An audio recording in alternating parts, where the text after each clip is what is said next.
You've probably heard of Anonymous, the group on the internet that sports Guy Fawkes masks and is portrayed as a bunch of basement-dwelling social outcast hackers by the media. It started out as a sort of joke on 4chan, then became a trolling group with an occasional activist attitude. Some of the trollish behavior of Anon included sending unpaid pizzas to houses, DDoSing websites, posting humiliating information, and prank calls. In 2008, a private video of Tom Cruise praising Scientology made it online and was subsequently taken down by the church. This attempt of the Church of Scientology to hide the video irritated Anon, and they began a massive trolling operation against the organization. Those that had been fighting against the Church of Scientology years before came to Anon and asked them to move away from their illegal and childish trolling and move towards legitimate protesting outside the Scientology headquarters. This idea appealed to the majority of Anon, and they moved toward a legal form of protesting.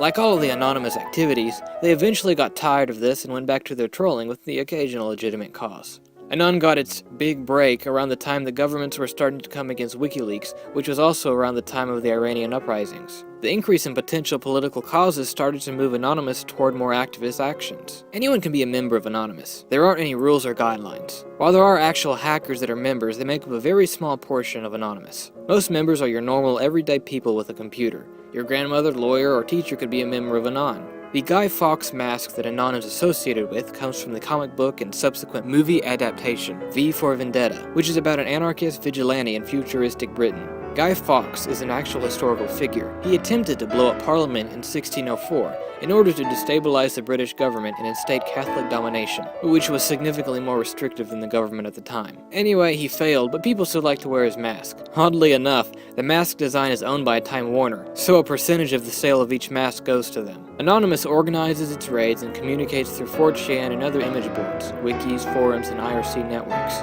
While Anonymous claims to not have any leaders, it does have a form of organization and logistics that shapes it as a group. Most Anon operations are formed in the following fashion. One or two people think some fact or event is unjust and something should be done about it. They will talk to other Anon members and suggest ideas. Whether an operation will actually be launched or not mostly depends on how many Anons support the idea.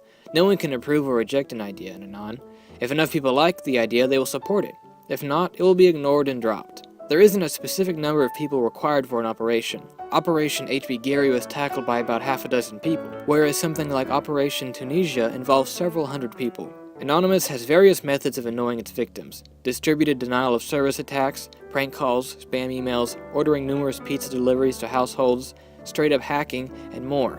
A distributed denial of service attack is when a site is visited so many times in a certain period that it can't handle all the traffic and shuts down. Anon members run a program that syncs hundreds or thousands of computers to thwart a single website at once. In the case of Anon taking down the MasterCard servers, they used over 2,000 computers to DDoS the site. A DDoS attack is devastating to a company. When PayPal was brought down, millions of transactions couldn't go through, resulting in massive fees that would have to be sorted out in court.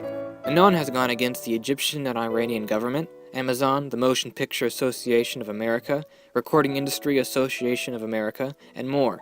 Recently, they announced a plan to bring down Facebook and proclaimed that they were coming down on those distributing child pornography. Although Anon values its privacy, they have exposed quite a bit of private data owned by companies and organizations.